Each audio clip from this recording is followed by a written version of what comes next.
নাই। এজন্য সূরা হুজুরাতের প্রতিটি আয়াত আমাদেরকে শিক্ষা দেয়। আল্লাহ তাআলা আমাদের সকলকে এই শিক্ষাগুলো আজকের এই মাহফিল থেকে আমাদের বুকের ভেতরে পরম যত্ন সহকারে নিয়ে যাওয়ার এবং আমাদের জীবনকে পরিবর্তন করার তৌফিক দান করুন।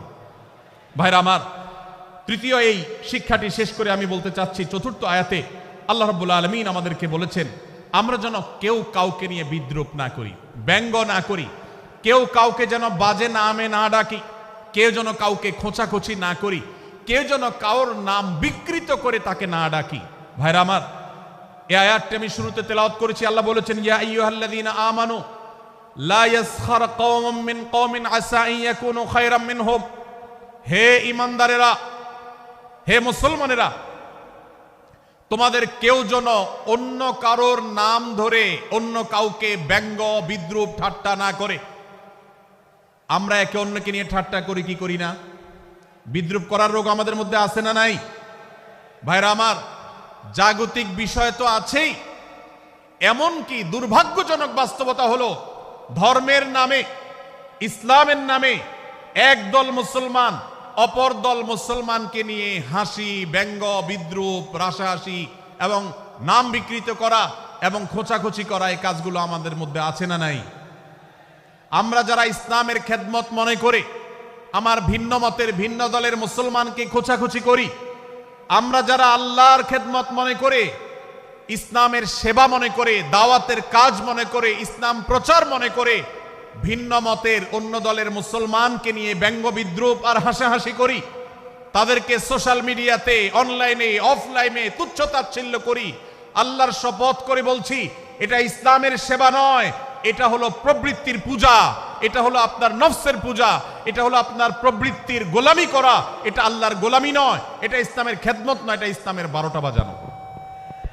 ভাইরা আমার, একজন মুসলমান অন্য মুসলমানকে নিয়ে ব্যঙ্গ বিদ্রূপ করতে পারে না। আমার মুসলমান ভাই যদি কোনো ভুল কথা বলে, ভুল কাজ করে, আমি যথাযথ নিয়মে তাকে সংশোধনের চেষ্টা করব, সমালোচনা করার দরকার হলে সেটাও করব, কিন্তু হাসাহাসি নয়, বিদ্রূপ নয়, ব্যঙ্গ করা নয়। আজ আমাদের তরুণদের মধ্যে এটা একটা আর্টে পরিণত হয়েছে। আপনারা রোস্টিং ভিডিওর কথা কম বেশি সবাই জেনে থাকবেন। রোস্টিং ভিডিওর কথা আপনারা জানেন কি জানেন না? ভাইরা আমার, রোস্টিং ভিডিও নামটা দেখেন, অর্থাৎ কাউকে রোস্ট করা। আমরা মুরগি রোস্ট করার কথা জানি, এখন মানুষ রোস্ট করার সিস্টেম শুরু হয়েছে। একজন মানুষের কোনো ভুল কিছু পেয়েছেন, অবশ্যই আপনি সমালোচনা করবেন। আপনি একজন মুসলমান হিসেবে জানতে হবে কারোর ভুলের সমালোচনার মূলনীতি আছে। মূলনীতি আছে না নেই? কোরআন এবং সুন্নাহর বাতানো যে প্রিন্সিপাল, সেটাকে লক্ষ্য করে, সেটাকে আমলে নিয়ে, সেটাকে ধরে ধরে যদি আপনি সমালোচনা না করেন, তাহলে আপনার এই সমালোচনা এটাই আপনাকে জাহান্নামে নেওয়ার কারণ হতে পারে। ভাইরা আমার, আপনি কাউকে রোস্ট করার নামে, কাউকে সমালোচনা করার নামে, হতে পারে কেউ ভুল করেছেন, কিন্তু সেটা করতে গিয়ে যদি তার অধিকার নষ্ট করেন, আপনি সীমা ছাড়িয়ে চলে যান, আপনি যদি ব্যঙ্গ বিদ্রূপ করে হারামের পর্যায়ে চলে যান, তাহলে সূরা হুজরাতের আয়াতের আলোকে আপনি কবিরা গুনাহে লিপ্ত হলেন। আমরা অনেকে আছি যে ব্যক্তিগত পর্যায়ে এই বিদ্রূপ করাটাকে আমরা কোনো বিষয় মনে করছি না। সোশ্যাল মিডিয়াতে অনেকগুলো ভিডিও ক্লিপ আছে, আপনাদের চোখে নিশ্চয়ই পড়েছে, আমার চোখে বহু পড়েছে, যে অনেক সময় দেখা যায় বিনোদনের নামে কাউকে খোঁচাখুচি করা, কাউকে অপমান করা, কাউকে হয়তো ধাক্কা দিয়ে পানি দিয়ে ফেলে দেয়া, কাউকে কষ্ট দেয়া, কাউকে হয়তো প্রতারিত করা, এটাকে আমরা এনজয় করি। অনেক ভিডিও ক্লিপে দেখা যায় এভাবে কাউকে কোনোভাবে অপমানিত করে, কাউকে কোনোভাবে ধোঁকা দিয়ে বোকা বানিয়ে আমরা এনজয় করি, আমরা হাসাহাসি করি। আমাদের রুচি নষ্ট হতে হতে আজ এই পর্যায়ে এসেছে যে এটা আমাদের এনজয়ের বিষয় হয়েছে, এটা আমাদের আনন্দের বিষয় হয়েছে। ভাইরা আমার, সূরা হুজরাতের এই আয়াত, অর্থাৎ 11 নম্বর আয়াত, এই আয়াত বলছে আমাদের জন্য কোন মুসলমানকে, কোন মানুষকে ব্যঙ্গ বিদ্রূপ করা হারাম। কোন মুসলমানকে ব্যঙ্গ বিদ্রূপ করা কি হারাম। অতএব আপনি রসিকতা করেও যদি কারোর সাথে ব্যঙ্গ বিদ্রূপ করেন এবং সেটা যদি তার মনে কষ্ট হওয়ার কারণ হয়, তিনি যদি সমাজের মানুষের কাছে হেয় প্রতিপন্ন হন, তাহলে ইসলামী শরিয়ার দৃষ্টিকোণ থেকে সারা বিশ্বের সমস্ত ওলামাদের ঐক্যমতে সেটা হারাম। আমরা চুরি করা হারাম জানি, আমরা ডাকাতি করা হারাম জানি, আমরা মাদক সেবন করা হারাম জানি, আমরা নামাজ ত্যাগ করা হারাম জানি, এই সমস্ত হারাম থেকে আমরা অনেকেই বেঁচে থাকি, কিন্তু আমি আমার মুসলমান ভাইয়ের চরিত্র হনন করছি, শুধুমাত্র সাধারণ জীবনযাত্রার ক্ষেত্রে করছি তা নয়, এমনকি ধর্মের নামে, ইসলাম প্রচারের নামে, দাওয়াতের নামে আমরা আমাদের প্রতিপক্ষ মুসলমান ভাইকে নিয়ে অনেক সময় ব্যঙ্গ বিদ্রুপ করি, হাসাহাসি করি, তাকে ছোট করি, তাচ্ছিল্য করি, হেয় করি, তার সম্মানহানি করি। আমরা জানি না আমাদের প্রিয় নবী সাল্লাল্লাহু আলাইহি ওয়াসাল্লাম এর একটা হাদিস আমাদের সামনে রয়েছে, সহিহ মুসলিমে বর্ণিত হয়েছে। নবী করিম সাল্লাল্লাহু আলাইহি ওয়াসাল্লামের এই হাদিস আজ সবচেয়ে অসহায় হাদিস। অসহায় হাদিস এজন্য বললাম যে আজকের এই হাদিসের উপরে কেউ আমল করে না, এই হাদিসটাকে কেউ পাত্তা দেয় না, এই হাদিসকে কেউ গুরুত্ব দেয় না, অথচ এই হাদিস প্রত্যেক মুসলমানের বুকে বুকে ঝুলিয়ে রাখা দরকার। এই হাদিস আমাদের ঘরে ঘরে ঝুলানো দরকার, এই হাদিস আমাদের অফিসগুলোতে শোভা পাওয়া দরকার, এই হাদিস আমাদের জীবনে বাস্তবায়ন হওয়া দরকার। নবী করিম সাল্লাল্লাহু আলাইহি ওয়াসাল্লাম সেই হাদিস বর্ণনা করেছেন। আবু হুরায়রা রাদিয়াল্লাহু তাআলা আনহু তিনি বলেছেন, লা তাহাসাদু, লা তাহাসাদু, হে মুসলমানরা তোমরা কেউ কাউকে কখনো হিংসা করবে না, কেউ কাউকে হিংসা করবে না। আমাদের মধ্যে হিংসা আছে না নাই? হিংসা আছে না নাই? আমরা একে অন্যকে হিংসা করি। একদল মুসলমান অন্য দল মুসলমানকে হিংসা করে, কেউ কারো ভালো দেখতে পারে না।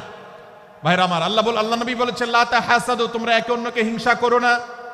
ওয়ালা তানাজাসু, কেনা বেচা করতে গিয়ে কেউ কাউকে ধোঁকা দিও না, প্রতারণা করো না। ওয়ালা তাবাগাদু, তোমরা একে অন্যের সাথে শত্রুতা বিদ্বেষ পোষণ করবে না। ওয়ালা তাদাবারু, তোমাদের কেউ যেন কারোর পেছনে লেগে না থাকে, কাউকে অবজ্ঞা যেন না করে।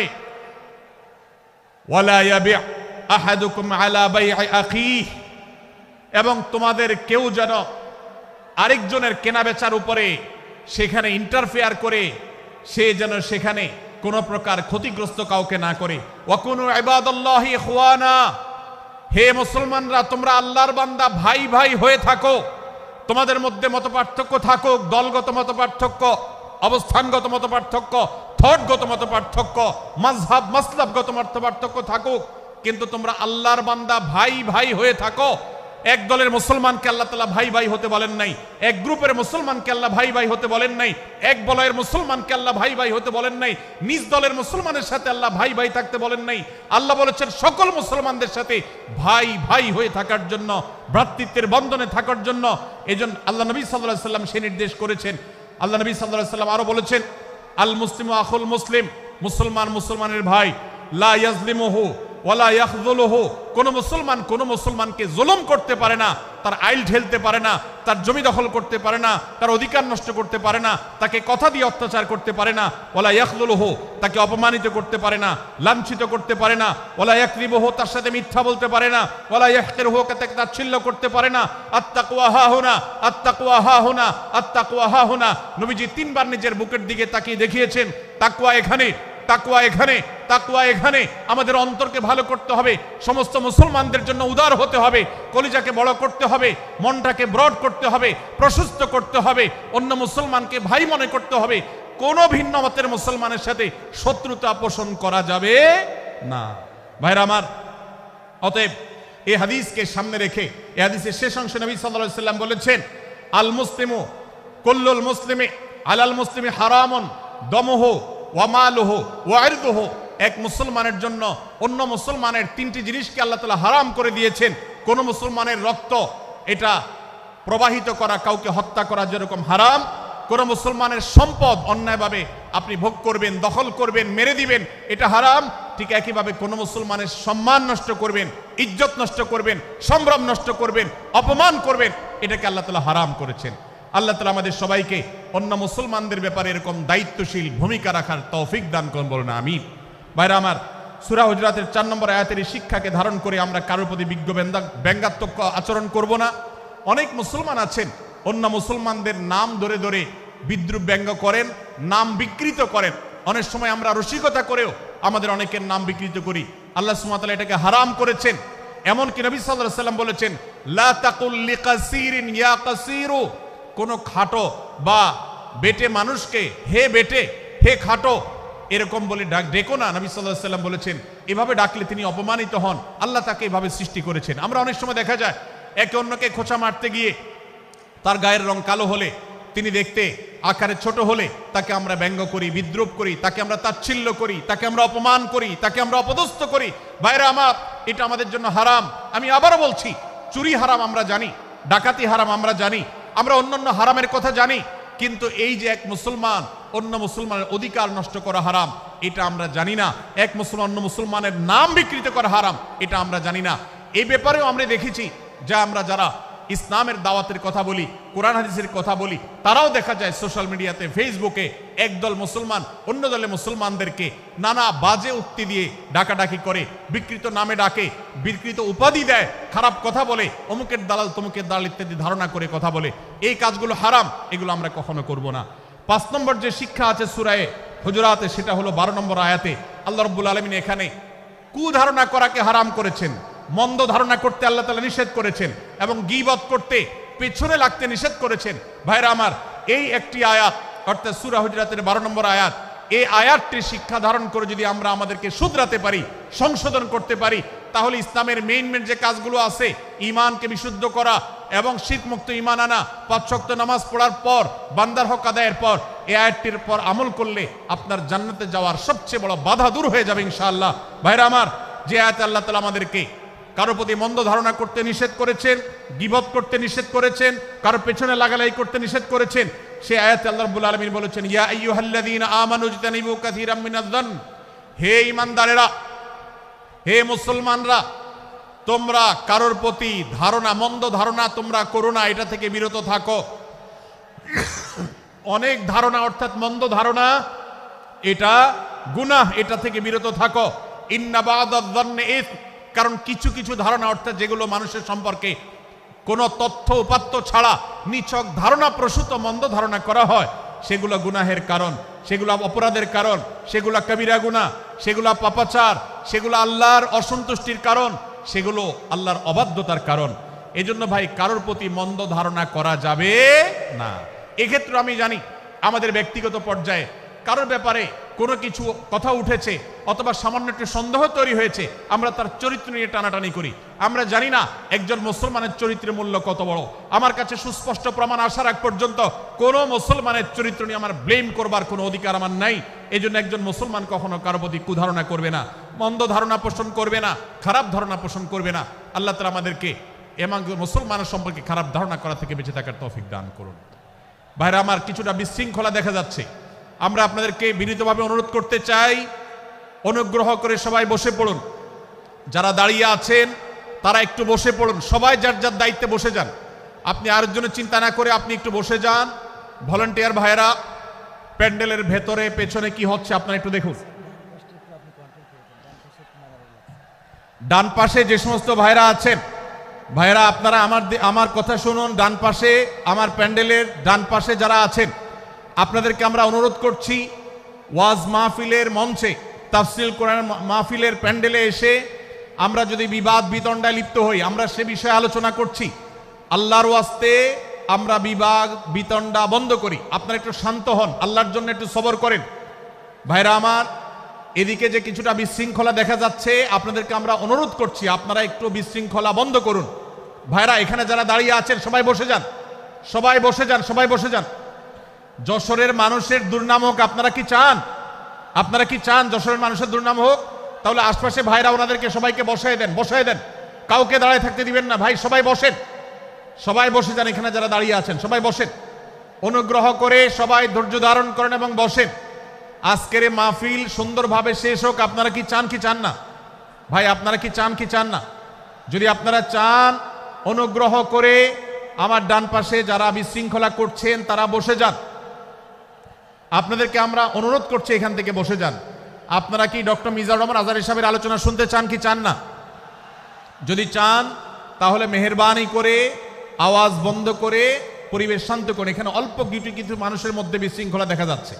কোনো কারণে এত বড় মাহফিল, এত মানুষের, লাখো লাখো মানুষের সমাগম, এখানে কোনো কারণে ঝামেলা হতেই পারে, কিন্তু আমরা অনুগ্রহ করে ধৈর্য ধারণ করি। ধৈর্য কোথায়? সবাই বসে যাই, সবাই বসে যান, আওয়াজ বন্ধ করেন। ভলান্টিয়ার ভাইয়েরা এদিকে বিনয়ের সাথে মানুষদেরকে বসানোর জন্য চেষ্টা করেন। আশেপাশের যারা আছেন বসে, তারা দাঁড়ানো ভাইদেরকে হাতে পায়ে ধরে বসান, সবাই সবাইকে টান দিয়ে বসান। ভাই এ পাশে যারা বিশৃঙ্খল আচরণ করছেন তারা আপনারা একটু বসেন। আপনারা যদি বিশৃঙ্খল আচরণ না থামান তাহলে সেক্ষেত্রে মাহফিল সুন্দরভাবে শেষ করা যাবে না। আমার আলোচনার শেষের দিকে আমরা আলোচনা শেষ করে এশার নামাজ পড়বো, তারপরে আমাদের শেষ অধিবেশন হবে ইনশাআল্লাহ। তারপরে এশার শেষে নামাজ। ওকে ওকে, মানে আপনার নামাজে আপনার শেষের পরে ওই যে মামা 15 মিনিট ওনার ব্যাপারে ধারণা দেবে অথবা মাসের ব্যাপারে তারপরে। ভাই মেহেরবানি করে আপনারা শান্ত হন। আমাদের আলোচনার পর আজকের আমাদের প্রধান আকর্ষণ এবং প্রধান বক্তা ডক্টর মিজানুর রহমান আজহারি হাফিজাহুল্লাহ তিনি আসবেন, তিনি আলোচনা করবেন। তারপরে আমরা মাঠে ইনশাআল্লাহ সবাই জামাতের সাথে এশার সালাত আদায় করব। আমি কয়েক মিনিটের মধ্যে আলোচনা শেষ করব, আপনারা মেহেরবানি করে শান্ত হন। জাযাকুমুল্লাহ খাইর। ভাইরা আমার, আমি যে জায়গাটা ছিলাম সূরা হুজরাতের 12 নম্বর আয়াতে আল্লাহ রাব্বুল আলামিন আমাদেরকে সূরা হুজরাতের 5ম শিক্ষা দিয়েছেন মুসলমানদের জন্য, যা গুরুত্বপূর্ণ তা হলো আমরা কারোর প্রতি মন্দ ধারণা করব না। এক্ষেত্রে ডক্টর আব্দুল্লাহ জাহাঙ্গীর রহমাহুল্লাহর একটা উক্তি আমার মনে পড়ে। তিনি বলেছেন যে আজ আমাদের যারা ধর্ম চর্চা করি, আমরা যারা নিজেদেরকে প্র্যাকটিসিং মুসলমান মনে করি, আমাদের সবচেয়ে হুজুরদের সবচেয়ে পছন্দের গুনাহ হলো মন্দ ধারণা করা, অন্যের ব্যাপারে খারাপ ধারণা করা। অমুক অমুকের দালাল, তমুক তমুকের দালাল, কোনো তথ্য উপাত্ত ভিত্তি প্রমাণ ছাড়া নিছক ধারণার উপর ভিত্তি করে অন্য মুসলমান ভাইকে আমি এরকম নানা তকমা দিয়ে আমরা কবিরা গুনাহে লিপ্ত হচ্ছি। আমরা এই বদ ধারণা করা, মন্দ ধারণা করা যে কবিরা গুনাহ অনেকে জানি না। অনেকের পেছনে লাগছি, অনেকের ওয়াজ শুনছি দোষ বাইর করার জন্য, স্ট্যাটাস পড়ছি ভুল বাইর করার জন্য। এই যে মানুষের পেছনে লাগা, এটা আল্লাহ তাআলা নিষেধ করেছেন, ওয়ালা তাজাসসু, তোমরা কেউ কারোর ছিদ্র অন্বেষণ করার, দোষ আবিষ্কার করার চেষ্টা করবে না। এবং ওয়ালা ইয়াগতাব বা'দুকুম বা'দা, কেউ কারোর গীবত শিকায়াত করবে না। এই আয়াতে আমাদেরকে কেউ কারোর পেছনে পরনিন্দা করতে নিষেধ করেছেন। ইসলাম বলে আমরা মানুষের সামনে মানুষের ভুলের কথাগুলো বলবো বিনয়ের সাথে, যাতে তিনি সংশোধিত হন, আর তার পেছনে প্রশংসা করব। আমরা করি উল্টা, আমরা মানুষের সামনে এসে মানুষের প্রশংসা করি আর তার পেছনে গিয়ে তার দুর্নাম করি। ইসলামকে যদি আমরা মানতাম সমাজটা সুন্দর হয়ে যেত। আমরা যদি সামনে কারোর দোষ বলতাম তাহলে তিনি সংশোধিত হতেন, আর পেছনে যদি গুণ বলতাম তাহলে তিনি ভালো সেখান থেকে শিক্ষা গ্রহণ করতেন। সূরা হুজরাতের 6 নম্বর শিক্ষা 13 নম্বর আয়াতে আল্লাহ তাআলা বলেছেন যে আমাদের সবার গোড়া কোত্থেকে এসেছে, আমাদের গর্বের কোনো বাহ্যিক কারণ নাই তাকওয়া ছাড়া। আল্লাহ বলেছেন ইয়া আইয়ুহান নাস ইন্না খালাকনাকুম মিন যাকারিন ওয়া উনসা, হে মানুষ সকল, তোমাদেরকে আমি মানুষ, নারী এবং পুরুষ, আদম এবং হাওয়া থেকে সৃষ্টি করেছি। ওয়াজআলনাকুম শুউবান ওয়া ক্বাবাইলা লিতাআরাফু, বিভিন্ন গোত্রে তোমাদেরকে আমি বিভক্ত করেছি পরিচয়ের জানার জন্য শুধুমাত্র। আর আল্লাহ বলেছেন শেষে ইন্নাল্লাহা আলিমুন খাবীর, তোমরা কি করো আল্লাহ জানে। অতএব আমাদের কারোর উপর কারো কোনো শ্রেষ্ঠত্ব নেই তাকওয়া ছাড়া। আল্লাহ বলেছেন ইন্না আকরামাকুম ইনদাল্লাহি আতকাকুম, আমাদের মধ্যে সবচেয়ে মর্যাদাবান হবে তিনি যার মধ্যে তাকওয়া সবচেয়ে বেশি হবে। আমাদের কোনো বংশগত গৌরব, কোনো অঞ্চলগত গৌরব, অন্য কোনো গৌরব আমাদের থাকবে না, শুধু তাকওয়ার গৌরব আমাদের থাকতে পারে। সেটাও গর্ব, নিষিদ্ধ গর্ব বা অহংকারের মতো নয়, বরং সেটা আমাদের বিনয়ের জায়গা। সর্বশেষ 7 নম্বর যে শিক্ষা সূরা হুজরাতের রয়েছে সেটা 14 এবং 14 থেকে 18 নম্বর আয়াতে আল্লাহ তাআলা ঈমান এবং ইসলামের চিহ্ন উল্লেখ করেছেন। যে 6টা শিক্ষা উল্লেখ করা হয়েছে, এর আলোকে মুসলমানকে মুনাফিককে সেটা নিরূপণ হবে। এজন্য আল্লাহ তাআলা শেষে এটি উল্লেখ করেছেন। এই 7টি শিক্ষাকে ধারণ করে আমরা আমাদেরকে ভালো মুসলমান হিসেবে গড়ে তোলার চেষ্টা করব, আমাদের জীবনকে সাজাবার চেষ্টা করব। আল্লাহ তাআলা আমাদের সবাইকে তৌফিক দান করুন। আমি আবারও এক নজরে বলে শেষ করছি, সূরা হুজরাত কোরআনে কারীমের 26তম পারার একটি সূরা, 49 নম্বর সূরা, কোরআনের 18টি আয়াতের আছে। প্রথম থেকে 5 নম্বর আয়াত পর্যন্ত আল্লাহ রাসূলের সাথে আদব লেহাজ বজায় রাখা, শিষ্টাচার মেনটেন করা এবং সম্মানীয় ব্যক্তিদের সাথেও এখান থেকে আমরা শিক্ষা নিয়ে আদব লেহাজ বজায় রাখা, তাদের সামনে আগবেড়ে কথা না বলা, আগবেড়ে কাজ না করা, উচ্চকণ্ঠে কথা না বলাই শিক্ষা আল্লাহ দিয়েছেন। দ্বিতীয়ত, আমাদেরকে কোনো সংবাদ, বিশেষ করে অনির্ভরযোগ্য তথ্যের সংবাদ শুনে আমাদেরকে কারোর ব্যাপারে ধারণা করার আগে আল্লাহ তাআলা আমাদেরকে যাচাই করার শিক্ষা দিয়েছেন। আমরা যেন গুজবে, আমরা যেন ধারণা প্রসূত কোনো তথ্যে আমরা যেন কান না দেই, সেই শিক্ষা আল্লাহ আমাদেরকে দিয়েছেন। এটি 6 থেকে 8 নম্বর আয়াতে, 9 থেকে 10 নম্বর আয়াতে আল্লাহ তাআলা মুসলমানদের 2 গ্রুপের মধ্যে গন্ডগোল দেখা দিলে মীমাংসা করতে বলেছেন। এবং 4 নম্বর শিক্ষা 11 নম্বর আয়াতে বিদ্রুপ করতে নিষেধ করেছেন আল্লাহ তাআলা। কারণ নাম ধরে ব্যঙ্গ করাকে হারাম করা হয়েছে। এবং 5 নম্বর শিক্ষা 12 নম্বর আয়াতে আল্লাহ তাআলা দিয়েছেন, কারো প্রতি মন্দ ধারণা করা যাবে না, কারোর পেছনে লাগা যাবে না, এবং কারোর মন্দ নামে কাউকে ডাকা যাবে না, কারোর সমালোচনা তার পেছনে করা যাবে না, এগুলোকে হারাম করা হয়েছে। 6 নম্বর শিক্ষা 13 নম্বর আয়াতে আল্লাহ বলেছেন, আমাদের সবার মধ্যে কারোর কোনো শ্রেষ্ঠত্ব নাই তাকওয়া ছাড়া। যার তাকওয়া যত বেশি, আল্লাহ ভীতি যত বেশি, তিনি আল্লাহর কাছে তত শ্রেষ্ঠ এবং সেরা। 7 নম্বর সর্বশেষ শিক্ষা হলো 14 থেকে 18 নম্বর আয়াতে আল্লাহ রাব্বুল আলামিন ঈমানদারদের আলামত, মুনাফিকদের আলামত উল্লেখ করেছেন। সেখান থেকে শিক্ষা নিয়ে আমরা আমাদের ঈমানকে পরখ করার চেষ্টা করব, আমাদের আমলকে পরখ করার চেষ্টা করব। আল্লাহ তাআলা আমাদেরকে সূরা হুজরাতের আলোকে আমাদের জীবনকে গঠন করার তৌফিক দান করুন, বলুন আমিন। আল্লাহ তাআলা আমাদের সবাইকে আজকের এই তাফসীর কোরআন মাহফিল থেকে সূরা হুজরাতের এই 7টি শিক্ষাকে ধারণ করে ভালো মুসলমান, যে মুসলমান সম্পর্কে নবীজি বলেছেন আল মুসলিম আখুল মুসলিম, মুসলমান মুসলমানের ভাই। যে হাদিসে নবীজি বলেছেন যে আল মুসলিমু মান সালিম আল মুসলিমুনা মিন লিসানিহি ওয়া ইয়াদি, মুসলমান সে যার হাত আর মুখ দ্বারা অন্য কোনো মুসলমান কষ্ট পায় না, নিরাপদে থাকে। আমরা আমাদের সমাজকে শান্তিপূর্ণ সুশৃঙ্খল রাখতে হলে আমাদেরকে মুসলমান হতে হবে, ভালো মানুষ হতে হবে। আমাদের হাত মুখ দ্বারা কেউ কষ্ট পাবে না, কারোর হক নষ্ট করব না, কারোর অধিকার নষ্ট করব না, কারোর কষ্টের কারণ হবে না, কাউকে আঘাত করব না, কাউকে গালি দিব না, কারোর কোনো প্রকার অধিকার খর্ব করব না, জুলুম করব না। আল্লাহ তাআলা আমাদের সবাইকে কোরআন এবং হাদিস যে মুসলিমের চিত্র অঙ্কন করেছে, কোরআন এবং হাদিসে মুসলিমের যে রূপরেখা বর্ণনা করেছে, কোরআন এবং হাদিসে যে আদর্শ মুসলমানের চিত্র উপস্থাপন করেছে, আল্লাহ আমাকে, আপনাকে, আমাদের সবাইকে সেই মুসলমান হওয়ার তৌফিক দান করুন, বলুন আমিন। ভাইরা আমার, আমরা মুসলমানরা যদি কোরআন হাদিসের আলোকের সে আদর্শ মুসলমান হতে পারি, বিশ্বের মানচিত্র পরিবর্তন হতে সময় লাগবে না, বাংলাদেশের পরিস্থিতি পরিবর্তন হতে সময় লাগবে না। তবে সব কিছুর আগে আমাদেরকে বদলাতে হবে, আমাদেরকে মুসলমান হতে হবে, কোরআন এবং হাদিসের বাস্তব অনুসারী হতে হবে। প্রকৃত কোরআন হাদিসের অনুসারী হতে পারলেই ইনশাআল্লাহ ইসলামের জয় হবে, কোরআন হাদিসের বিজয় হবে, মুসলমানদের বিজয় হবে, মুসলমানদের দুর্দিনের পরিবর্তন আসবে। আমরা বিশ্ববাসীকে দেখাতে পারবো আমরা সবচেয়ে আদর্শবাদী, আমরা বিশ্বের মানবতার সবচেয়ে বড় আমরা অনুসারী এবং মানবতাকে সবচেয়ে বেশি প্রতিষ্ঠাকারী। আল্লাহ তাআলা আমাদের সবাইকে বিশ্ব মানবতাকে, আমাদের ইসলামের সৌন্দর্যকে আমাদের ব্যক্তি জীবনে চর্চা করার মধ্য দিয়ে, পরিবার এবং সমাজে চর্চা করার মধ্য দিয়ে ইসলামের সৌন্দর্যকে আল্লাহ তাআলা তুলে ধরার তৌফিক দান করুন। জাযাকুমুল্লাহু খায়রা ওয়া আখিরু দাওয়ানা আলহামদুলিল্লাহি রাব্বিল আলামিন। ওয়াসসালামু আলাইকুম ওয়া রাহমাতুল্লাহি ওয়া বারাকাতুহু।